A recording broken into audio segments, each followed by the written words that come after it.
मी अगस्त्याची mamma. अगस्त्याला मी ऑक्टोबरपासून सुरू केलेलं आहे थेरपी द्यायला आणि त्याला जवळजवळ एका महिन्याभरात छान फरक दिसून आलेला आहे. म्हणजे तो हायपर ऍक्टिव्ह होतो खूप जास्त. त्याच्यातला एका महिन्यामध्ये मला 50% तरी फरक दिसला त्याच्यामध्ये. आणि त्याच्याबरोबर त्याचं स्पीच पण एवढं काही चांगलं नव्हतं. स्पीच म्हणजे फक्त तो एकच असं वर्ड्स बोलायचा आणि सेंटेन्स मेकिंग पण चांगलं नव्हतं त्याचं. मग तो छान आता बघितलं, आता जवळजवळ त्याला 6 महिने झाले.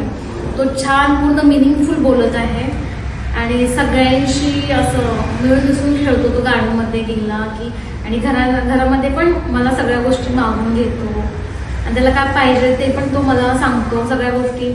आणि इथं स्कूलमध्येही काही शिकवलं तर तो मला येऊन सांगतो. म्हणजे बऱ्यापैकी तो त्याच्यामध्ये छान इम्प्रूव्हमेंट झालेली आहे. 70% तर व्यवस्थित तो छान कव्हर झालेला आहे.